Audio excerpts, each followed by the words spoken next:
Hello everyone, thank you for joining us as always on the GUE YouTube channel. My name is Nico Luro, host of a lot of the GUE content that goes up, along with Dorota Charne and Michael Menduno.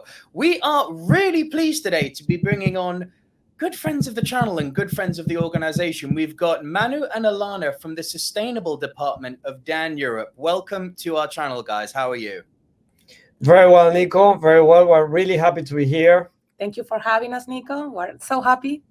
It's absolutely my pleasure. I'm really glad to have you guys on because, as everyone on the channel knows, one of the huge pillars of Global Underwater Explorers, we believe in exploration, we believe in education. A huge part of what we do is conservation. So that's why I say it's a real pleasure to be having Manu and Alana on, because they are currently part of the Sustainable Tour, which is happening between now until the end of November. So it's a massive initiative, which I'm going to let them tell you about in just a moment. But the purpose of today's video is to, well, do exactly that. Ask some questions, give you all an insight into what the Sustainable Tour is. So if you're happy for me to kick it off, Manu and Alana, shall we get right into it? Yeah, absolutely. Let's kick it off. Fantastic. So let me start with something easy. So for our YouTube viewers, can you please explain what the Sustainability Tour is and what the goals of it are? Yeah, absolutely. Very quickly, before we jump into the answer to that question, we're really proud to be here. Dan Europe has spoken very, very highly about Global Underwater Explorer. We know that you guys are doing an amazing job, so it's a real pleasure for us to have this space. So thank you very much. Indeed, the Sustainable Tour, organized by Dan Europe, it is a tour that is happening. It is actually already happening. It's been a month that we kick off, and we're going to continue traveling until the end of November. We are traveling 15 countries, probably a little bit more. Probably will end up being 17 countries, about 13,000 kilometers in an electric vehicle, addressing how can regular citizens living in anywhere around Europe can think about protecting the oceans from land. So Dan Europe, the foundation has been spending almost 4 decades making sure that they continue to excel in safety and diving safety and providing safety to all divers, no matter whether you are a technical diver or a sports diver or you work with scuba diving. But yet at the same time, now the scuba diving industry, and in particular the foundation Dan Europe, it is realizing that the oceans are in peril, and indeed we need to do all together more about protecting the oceans. Therefore, they have supported this project that has taken us almost a year to organize, and we only kicked off a month ago. We have done plenty of amazing things since then. We got a lot of learnings that we like to share, and we still have another 4 months ahead of us with a lot more to come. Well, look, I'm going to repeat now for the channel what I said to you guys when we first spoke by email. It really does make me happy to know that there are still people out there who care and that there are people who are really trying to do something. But what I'd really like to know now, and this is the second question, is we all obviously believe in the same sort of thing, that the oceans are in peril and something needs to be done. But it's much harder to convince maybe people who are not divers or people outside of our organization. So for the tour, how has it, so it's already started, but how has it been received so far by the people you visited? Well, Nico, so far we have received a lot of support and positive feedback. So it's really a beautiful thing also to see that people out there already care. So it's been an amazing adventure, and we are so proud and happy of receiving that kind of support. Also from the people that is following the tour, there's the sustainabletour.eu website where everybody can check out what we're doing. We have already posted a lot of articles for a blog. That is a section where we're one of the means or one of the channels that we use to share the learnings that we are gathering along the tour. And the support comes from both ways, from the companies and organizations and also policymakers that are receiving us, that are listening or giving us actually information in order to pass on to the regular citizens, as well as the press. In Italy, we have gotten a lot of press releases from different media. It has also happened throughout the companies that work with us. For instance, we have Hyundai Europe that has given us the electric vehicle that we use, exactly. And they have done already quite a lot of communication about what we're doing. They do it almost on a monthly basis. We got Paddy, of course, working with us, and they have already interviewed us a couple of times. And they are posting information about how we progress with the tour. So we are really happy, as Alana said, about all the exposure that we're having both from the companies and the media out there. Yeah, again, that makes me really happy to hear. So Hyundai Europe, so these are not small companies you're dealing with. That's so refreshing to hear. So I mean, my next thing was going to be, aside from Hyundai Europe, can you tell us a bit about some of the institutions, policymakers, and corporations you've met so far, and also the ones that you're planning to meet between now and the end and November when the tour ends? And a little bit cheeky, but I'd like to know, why did you pick these ones specifically? Yeah, absolutely. That's a great question. So it took us a year, to organize the tour. There's been a lot of strategic decisions behind the tour and a lot of planning. So we wanted to basically cover three main areas. We would have loved to cover more, but sometimes we need to focus, and do not gather everything in order to do things in the right way. So first of all, we wanted to address and visit companies. So, businesses, basically doing businesses that are addressing corporate social responsibility or corporate share values, which is a sort of new term in business, as well as producing services and products which are already sustainable. Because this is our goal, to say, okay, sometimes it gets really difficult for us to understand how we can protect the environment. There's a lot of pressures, citizens pressure about it, about how can you really do it. And there's a lot of products and services already on the market, not very well known, some of them, but that we want them to become better known. And everybody needs to do a little bit on that. The second sort of objective or group, exactly, thank you, Alana, that we wanted to reach was foundations and NGOs working with ocean protection. We have had already meetings with WWF in Switzerland, with whom we spoke about deep sea mining, which is a sort of new but also hot topic about ocean protection, or not threats. So much of threat, exactly, if it takes place. So we had an excellent meeting with marine biologists working for WWF. We have already that interview on the Dan Europe Instagram channel. People can check it out.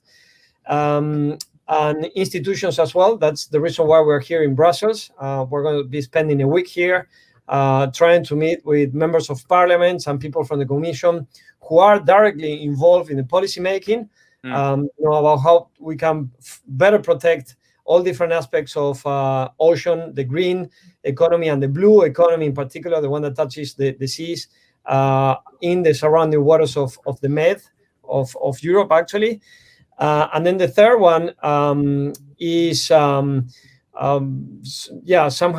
the scuba diving industry, because we have noticed that when the United Nations has declared the ocean, the ocean decade, exactly, or even the European Commission speaks about the blue economy, the scuba diving industry is not mentioned, and that is perhaps all of us responsibility that we're not really mentioning, being an important part of the game changers.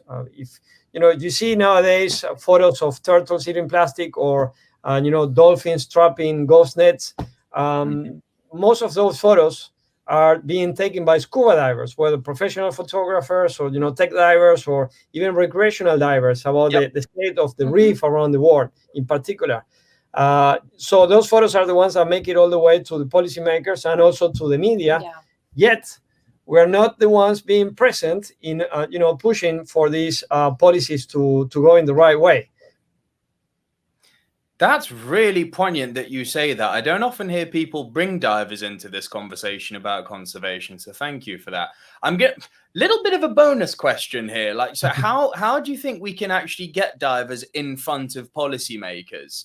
Because as you've just said, we are essentially, you know, the eyes and ears and mouth for the ocean. We're the close surfers as well, of course, but we are the ones who are going underwater. We're the ones who are seeing this firsthand. And I'm sure you guys agree, a lot of the time with conservation, it's, you know, kind of out of sight, out of mind. If you don't see it, you don't think about it, right? Mhm.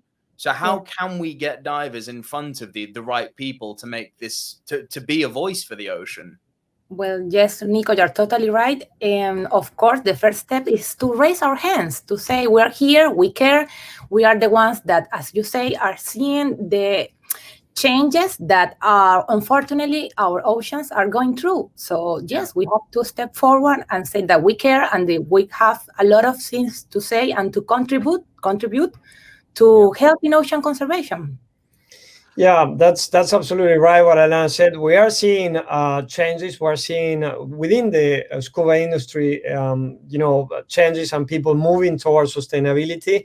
Perhaps not as fast as we would like, but we're also understanding on this trip that is perhaps one of the key points that we have learned over the last month. That we citizens, because besides being scuba divers, we're also citizens. We like things to move a lot faster.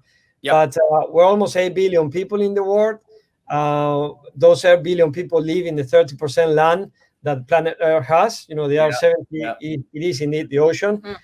So it takes a lot for companies and for policymakers to move in the right direction. There's a lot of things that have to be taken into account, and it's very important that citizens in overall, as well as scuba divers, try to dig into the matter as much as possible. At the same time, it is also about making small changes. We hear, for instance, we have heard about reducing CO2 emissions, and we're expecting the United Nations and countries to follow the COP21, COP22, and the Paris Agreement. But very rarely we set targets in our families or even for ourselves. We want countries to reduce the CO2 emissions, but how about us? How we personally or in a family set up a target and say, well, throughout the next 5 years, we want to reduce our CO2 emissions by half, or by half every second year. We rarely do so. So scuba divers in particular should engage more, as Alana said, raising their hands, but also digging into the matters and trying to address policymakers in a much more active way. That's indeed what we're doing. We would rather be spending time underwater, scuba diving with our colleagues in Belize, who are right now doing photo shootings for some of the brands that we work. But you need to spend some time out of the water, addressing policymakers in order to produce a change. Yeah, and protect what we all love. It's our playground, so it's really important. Yeah. Basically, what we need a scuba diver to be a president or a prime minister. That would be we agree. Yeah, absolutely. Basically, and in particular, women, they have a they have a better way of doing things than men. At least we have improved a lot of great things throughout history. So we should let scuba women be in charge. I'm not gonna say that I'm not agree. So.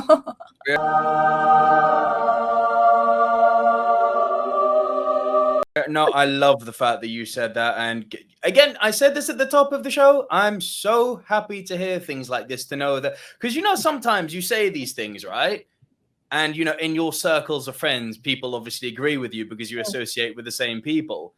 But then you hear some of the things that other people say outside, and you think, oh God, am I alone?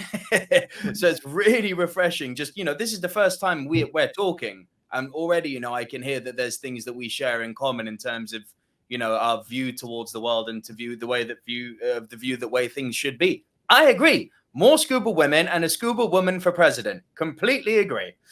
Love it. So, well, in-house, we're really fortunate because Dan Europe CEO is a woman, a young woman, very, very smart, with a big heart. And so we are, fortunate to have her in the house. Yes, Absolutely, she's great.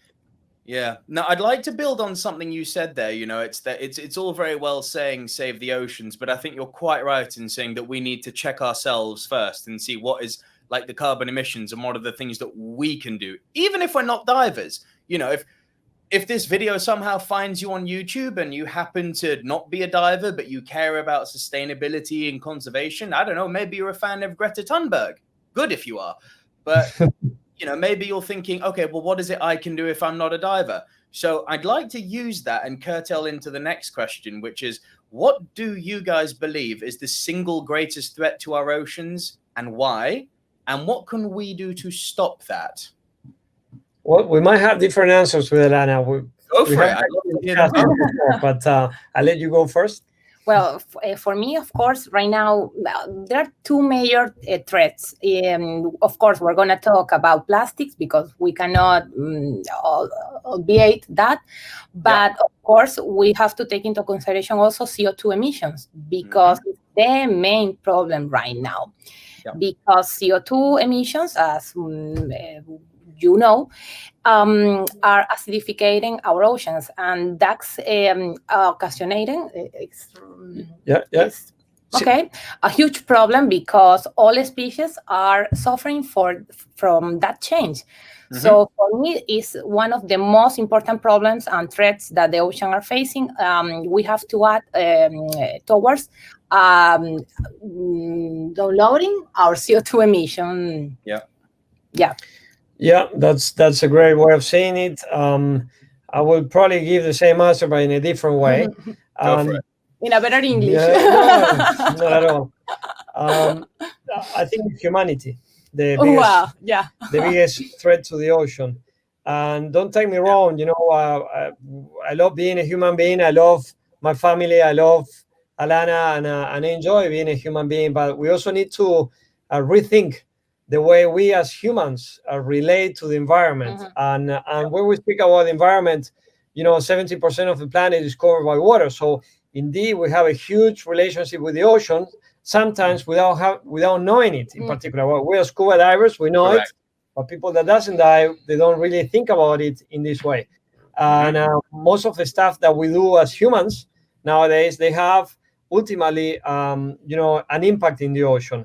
From what Alana says, the way we use single-use plastics, the CO2 emissions that we produce with transport, with the burning of fossil fuels and many other things, energy, to the way we eat, and the agriculture practices. I'm really glad you say that. Yeah, exactly. Agricultural practices that we support, because most of that stuff ends up in the river that at the same time end up in the ocean. Rivers are actually the main polluters of oceans, thanks to human activities on land. So we have to, I think that COVID has brought worldwide, one of the first ones saying this, a lot of rethinking about how we behave and our relationship with the environment. But yet at the same time, it has brought a lot of rethinking, a lot of articles, a lot of people talking about it. But we have put us once again first. There's the mask being used, a lot of masks already appearing in the ocean, and it's all about our own security. And then the planet comes second. So once again, humanity is the biggest threat until we do not really change the way we relate with the environment. We have lost our connection to nature, and we have lost respect and forgot that this is our home. And of course, you're absolutely right. We need to reconnect with our nature and respect our home. That's important.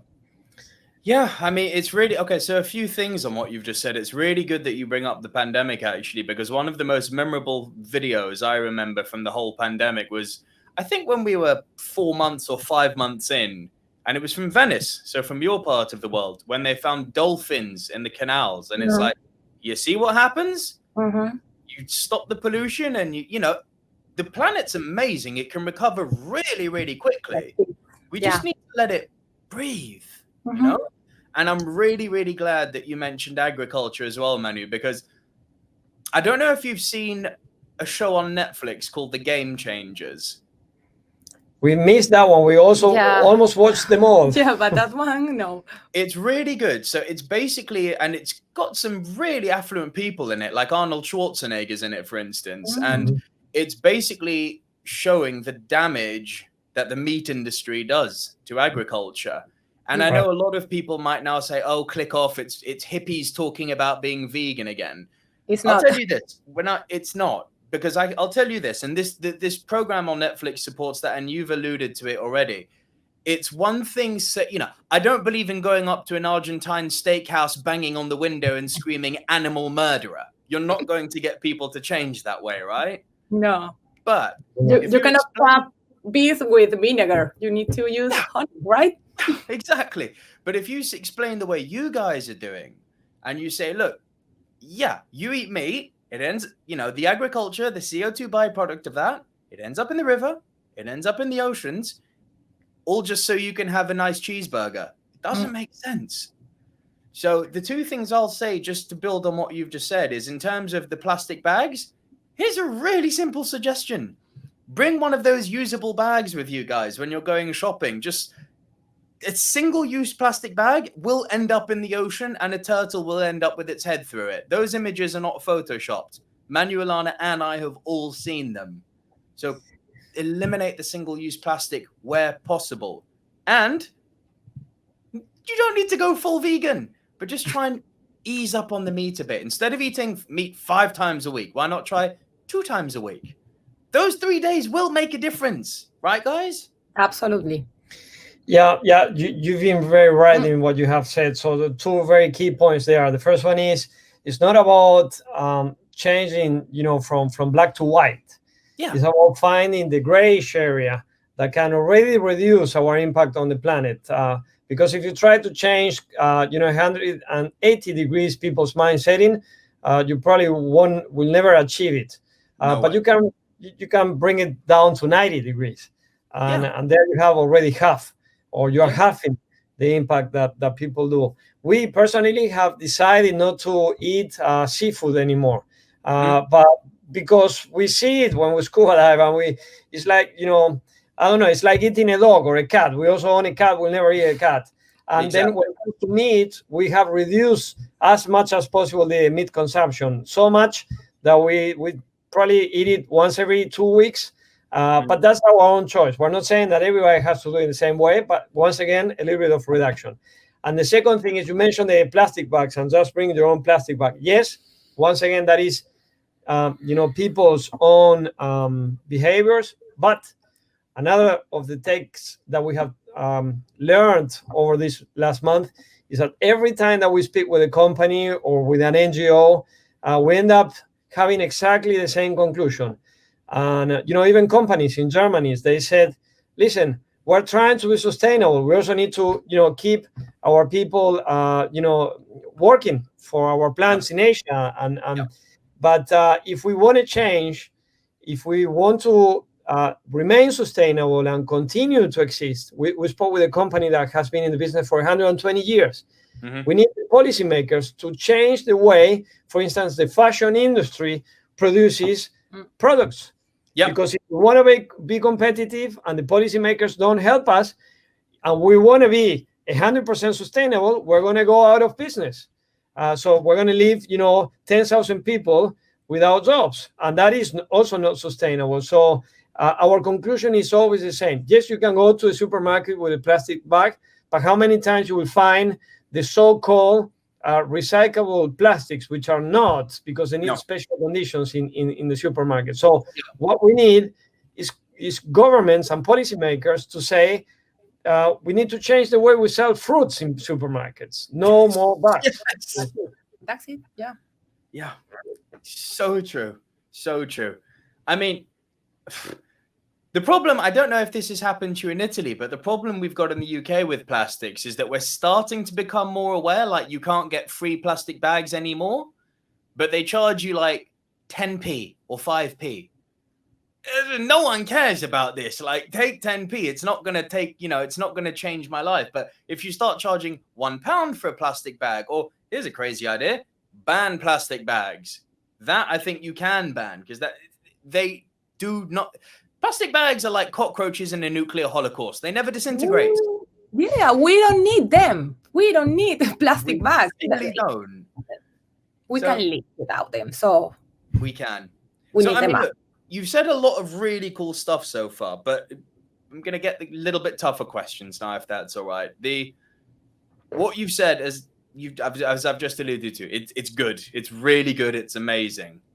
But I feel, and I spent 10, 12 years living in Southeast Asia, working as a diver full time. It's going to be much harder to get these policies changed outside of Europe, especially in places like Asia. Africa, I'm going to guess, but I don't know from experience. I've never been there, sadly. But I'm going to guess it's the same. Maybe Latin America too. Does Dan have any plans to make this initiative outside of Europe? And if so, what is the plan?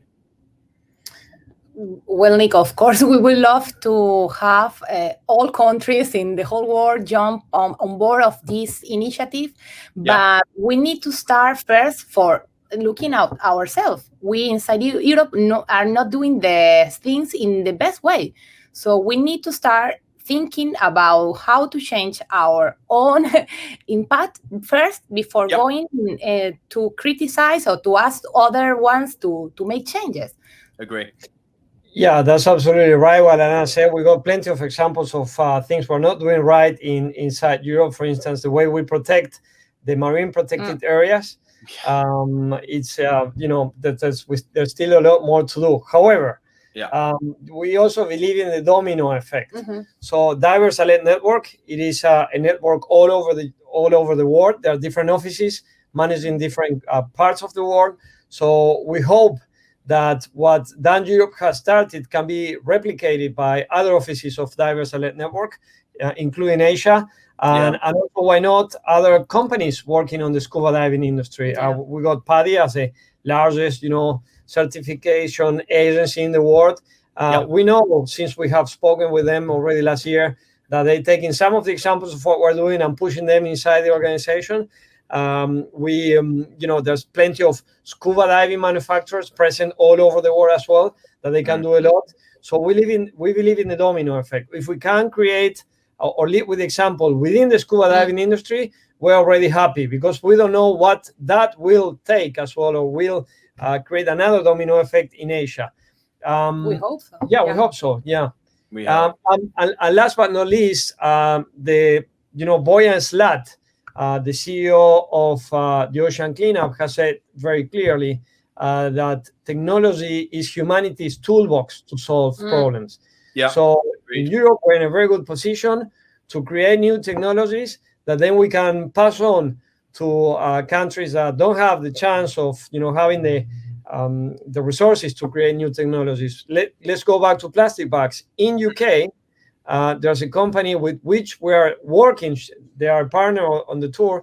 It's a startup. They're in a startup phase, but because they're in a startup phase, this is a moment for UK people to help them grow. And it's called Tarofin. And they're making something that looks like a plastic bag. We actually got samples with us, but it's not. It's made out of algae and reinforced with carbon. Nice. People can check them out in our website, Tarofin. So the more support they receive, in particular financial support, the more this company can, for instance, create a difference. Do you know what, actually, Manu? I think that's a really good point. The way we were just talking about, bring your own bags to the shop, the way we were talking about maybe try eating less meat. I've actually not pitched this one to people before. I think that's a really good point. Support companies. I don't want to use an empty word like that are sustainable, but support companies which their whole brand basis is on using recycled products. Like you've just triggered a good thought in my head here, because there's so many companies now, like clothing companies, who make like amazing clothes from things like, fishing nets that have been taken up from the sea, or like recycled plastics from the ocean. So add that to the list of easy things you can do to make a difference. You don't always need to go and buy, Dior or Armani, right?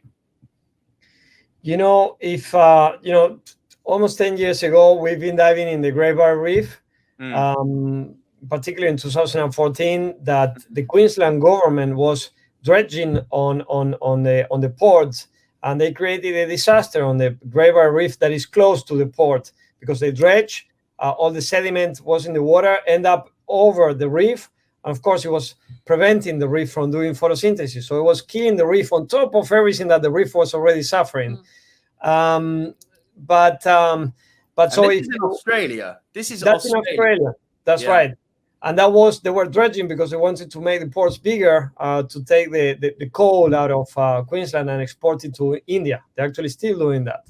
Now, at the time, if you would have asked us, for instance, can a car manufacturer become, or will a car manufacturer be part of the solution, or in fact, is a car manufacturer part of the solution? We would have said no. Except Tesla at the time, they're all burning, fossil fuels. But today you find brands like Hyundai that they are supporting healthy seas in the Netherlands. They really have a strong partnership there. Healthy seas recover ghost nets from the sea, and then they recycle the ghost nets, and part of those ghost nets go back into the interior of the new Hyundai cars. And that is one example of partnerships that big corporations such as Hyundai, and there's plenty of others in the world, they can do to help the small and medium, I wouldn't even say enterprises, but NGOs that are trying to protect the ocean. They can have a much better impact. And it goes without saying that when they heard about the sustainable tour that Dan Europe was organizing, they also decided to support us, with an electric vehicle that we're using to travel around Europe without CO2 emissions. That's great to hear. That's really, really great to hear. Okay, tough question here. So now I don't want you to, I'm going to talk about China for a moment, but I don't mean just China. I mean, so that means you guys too. Like, this is not meant to offend anyone of Asian descent or anyone of Chinese origin. This is China as an example. There are, of course, other countries who are guilty of what I'm about to say. It's not just China, but they're the ones for me who come to mind. Do you believe it is possible to get countries like China, who are, if we're being honest, responsible for a large percentage of unsavory fishing practices and who have shown a disregard for endangered species preservation to really change? So do you believe they're ever really going to change? If yes, how? And if no, have they basically just put an RIP on the oceans? All right, so that's an excellent question. But I'd like to begin by saying that in the Med, 50 years ago, there were plenty of fish. And there was plenty of resources for Europeans to feed from. And there's almost none nowadays because we have depleted the Mediterranean, we Europeans, and we're still doing so. For instance, we are still fighting for the protection of the mako shark that in Spain has a different name. People hardly know that they're eating sharks. Marrajo, por si acaso. Marrajo, there you are.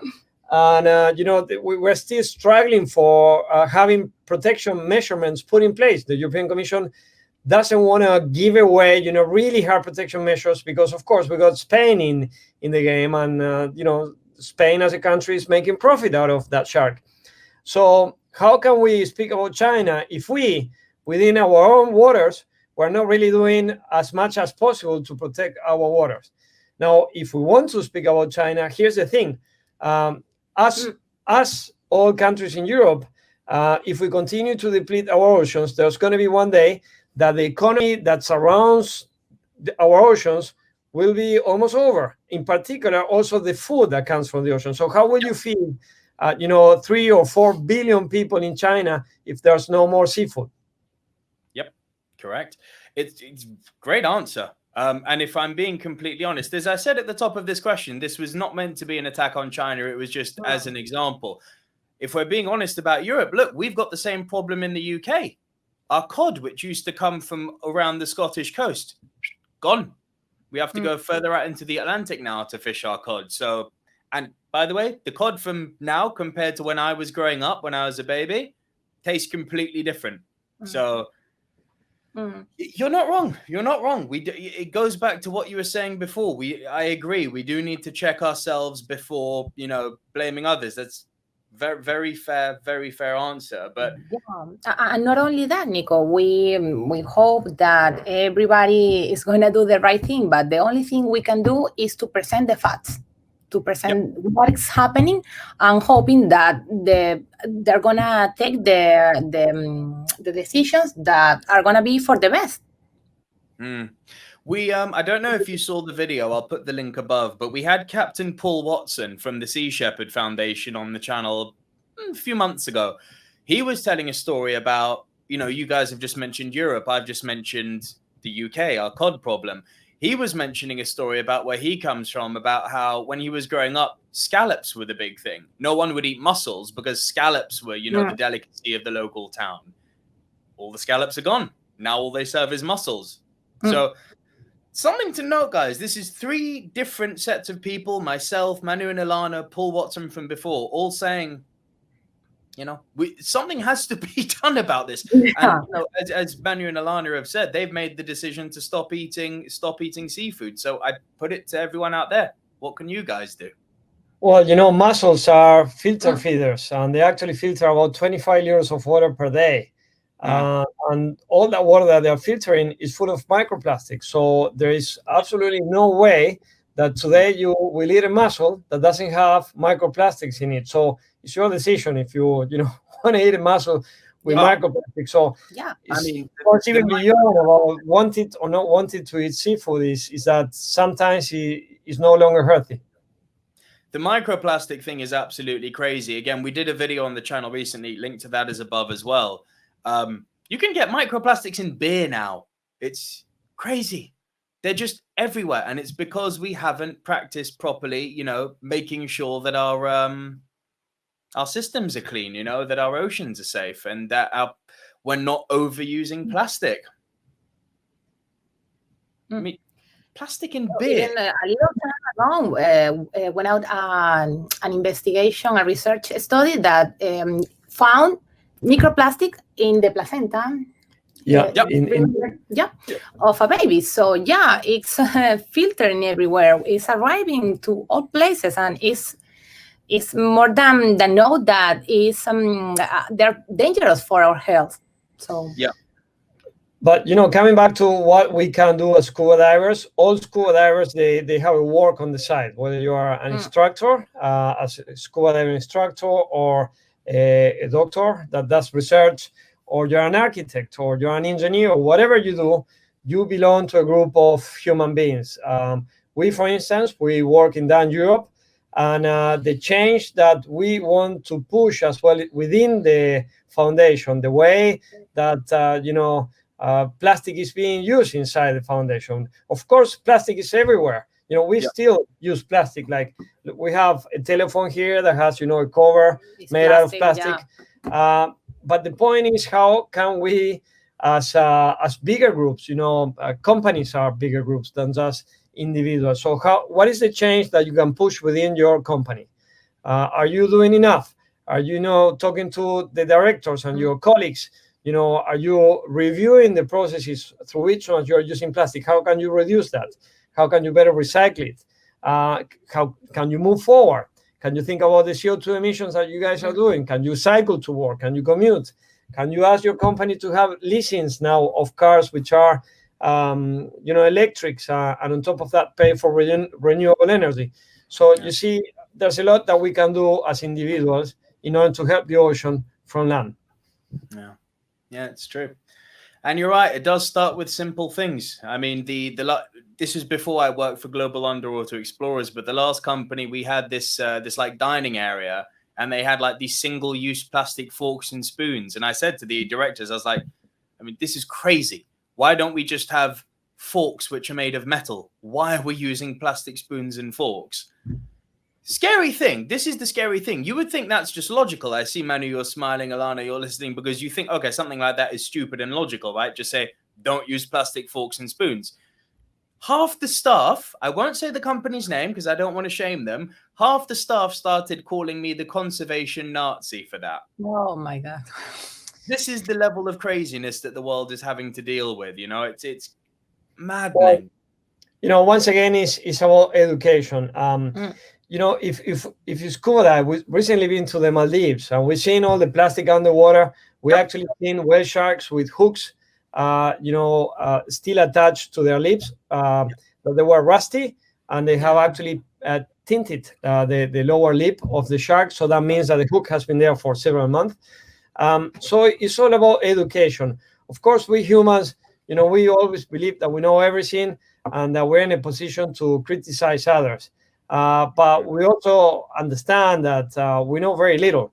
I mean, it's already been very old, the saying that the more you know, the less you actually know. Socrates used to say this already, thousands of years ago. So we need to have, humans that they understand how important it is to really, educate from the proper sources. We didn't make it to the moon because you and I made a rocket. We made it to the moon because there were 10,000 people working behind the Apollo program to go to the moon. So everything that we do as humans is because we have worked as a team of a lot of people, to achieve stuff. I didn't make this T-shirt that we're wearing today, but someone else did it, and there's a company behind. And in the same way that we are pushing forward more sustainable, practices in that Europe, we're all working as a team. So education is crucial, not just as individuals, but as groups, nations, and so on. So the last part of that question I asked that I just wanted to come back to is the scary part. If we don't do these changes, are we doomed? We probably have different answers again, but you want to start first? We might have different answers. Go ahead. All right, so it's difficult to tell. It's difficult to tell if we're doomed, but yeah, we need to change for sure, because if we don't, the ecosystem that we know is gonna disappear, and I don't know if we're gonna be able to adapt to that change. So are we doomed? I don't know, but we need to change in order to maintain the equilibrium that we all need to have a healthy life. So you're coming from a place of I don't know, but I really don't want to find out. So let's stop the change happening. Yeah, absolutely. Good answer. Yeah, it's great that we're actually doing this interview because we work as a team, but at the same time we discuss a lot and we sometimes have different views. We always arrive to the same conclusion, but through different path, and that is what makes our relationship so rich, because we can fit one another. But what I will say is, I like to look at history every time that you need to learn something. And, only 60 years ago, the world was completely different. It was after the Second World War, and that's when actually plastic began to flourish. Yeah. And, the world was in a different mindset. But now, 60 or 70 years later, we also need to see what's going to happen with the generations that are coming after us. We might be in a transition. Our generation, I'm actually 44 years old. I have seven actually, including Melissa, the Italian one. We got 7 beautiful nephews and nieces, and some of them are already 6-7 years old. And the eldest ones do not allow my sisters to throw away garbage. They recycle everything that they produce in the house. That is a completely different mindset. And I didn't have that mindset when I was a kid. We have also met wonderful individuals in Norway recently through a webinar. They have 14 and 15 years old. They're amazing. New generation. Right. The new generation is already producing businesses which are based on how to solve environmental issues. Therefore, I don't think that we're doomed. What I do believe is that we need to be realistic, and a lot of the stuff that the previous generation before us, plus what that were in a transition, have done with the environment. We only have 33% left of the wilderness in the world. It's we're in a transition where things are not looking great. Definitely, they're not looking great. And we have lost plenty of coral reef, almost half of them. We've seen them. We've seen them in Maldives. We've seen them in the Great Barrier Reef, and probably our nephews will not see healthy coral reef. However, this generation coming after us and the ones coming after them are the ones that will start making this shift to have a better relationship with the environment. We hope so. Beautiful words. I like that. And that you mentioned, these youngsters you met in Norway. So this leads me really nicely into the next question. Who do you think the key demographics that we need to attract for ocean conservation are? In other words, what I mean is, who is it that is most important to really make your initiative a success? Obviously everyone, but I mean, there's obviously a key demographic that either you want to inform or change, or you tell me. Well, I've been scuba diving for about 15 years, Alana a little bit less than that. And I've seen a lot of scuba divers throwing cigarette butts right next to the sea. Oh, I see a lot of unhealthy scuba divers. We have to say it, overweight, and not always because of genetic problems, mainly because of lifestyle. I see a lot of scuba divers arriving with heavy duty trucks that they pollute a lot. Yet there's there's millions of active scuba divers around the world, and we are the ones going down there. We're taking planes to dive in beautiful places, jumping in liveaboards, or enjoying local diving right next to where we live. We are fortunate enough to live in Italy. We got plenty of great places to go scuba diving there. Not so far away in Spain as well, the Medas Islands, for instance, great marine protected area. But I don't see a lot of scuba divers involved in ocean conservation, to be honest. I actually see a very, very small percentage doing things that really matter. It's not just about speaking. We can all speak about the environment and, complain about how things are being done. But what are we as a community of millions of scuba divers around the world really doing? Very little. So I would start with the scuba diving community. Good answer. And you know why I know what you're saying is correct? Aside from the fact that you expressed it beautifully, you only need to look on the GUE YouTube channel. We've got 3 very clear playlists, 4 if you count community. We've got 1 for exploration, we've got 1 for education, we've got 1 for conservation. I'll give you 1 guess which videos have the least views. Conservation. Yep. So yeah, spot on, guys. You're actually, you know what? Hadn't even considered that point. We all love to talk about conservation as divers and we love to preach it, but it's very telling that you say that so few of us are actually actively involved in it. Well, there is one thing that we are not taking into account. Perhaps that will put more scuba divers into the spotlight for real actions, and it's the power that we have. Boyan Slat, a 24-year-old guy from the Netherlands, who is the CEO of the Ocean Cleanup, the largest ocean cleanup ever to have taken place. And by the way, they have raised millions to do so. Was a scuba diver. And he went scuba diving when he was 18. And he said, well, I need to do something about it. And he created the Ocean Cleanup. The Plastic Whale, a company that was founded in the Netherlands. You can Google it. These guys are making, good profits by cleaning, the canals from PET bottles and making boats and furniture out of the recycled PET, making profit. Also a scuba diver. So we do not take into account the power that we have as a community to really be the ones who understand, together with marine scientists, what's going on under there. So we got a lot more power than the politicians who never scuba dive. We got a lot more power than anyone that has never entered into the sea. And Jacques Cousteau already knew about it, and he tried to pass on that message. You don't love what you see, and he spoke a lot of things about, how scuba divers actually change their life. And we indeed say very much, Paddy has, this statement all the time that if you scuba dive, your life will never be the same. It is indeed true. But now we need to use that power to raise our voice and act a lot more than what we have done so far. Well, I'll tell you this, Manu and Alana, if you guys don't ever make it as sustainable conservationists, you've certainly got a career in speeches, because well bloody said again. Well done.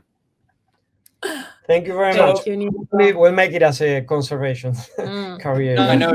With words like that, I not only hope, I've got very little doubt that you will. Team Alana Manu right here. But look, I've just got a few more questions. I know you guys are busy, so I've just got a few more questions before we wrap up. What will be the message to the big corporations who until now have turned a blind eye to sustainable fishing practices? Now, I appreciate you've mentioned people like Hyundai getting involved, which is wonderful, but I talk specifically about fishing practices here. And we can focus on the ones in Europe if you want. What would be the message to them to get involved and to actually change the fishing practices that we currently have, which are destructive? Well, when you speak about sustainable or sustainability, the first thing that people avoid is to understand that businesses are sustainable as long as they remain, through decades.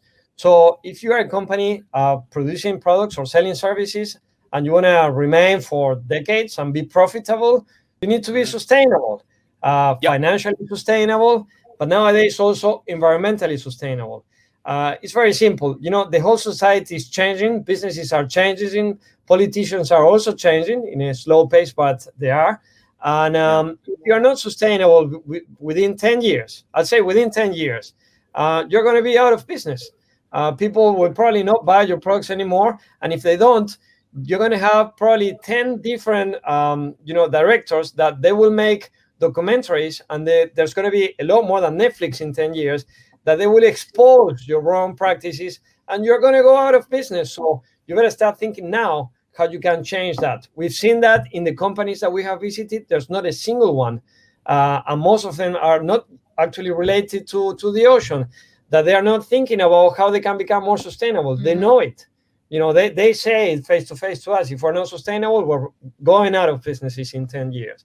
And why we're saying 10 years? Well, because fortunately, the United Nations, by creating the World Ocean Decade, is putting the ocean in the spotlight. Also, the European Commission is doing a lot with the European Green Deal and the blue economy.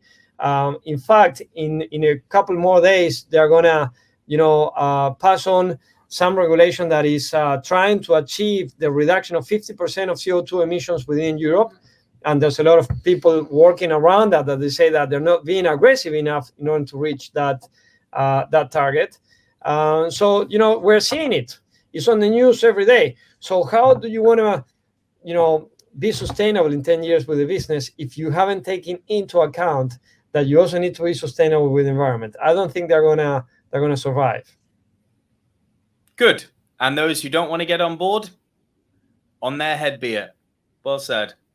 Perhaps one last word, and is that we really want to thank Dan Europe. Dan Europe has taken a huge step in doing this lead project that is not a single shot.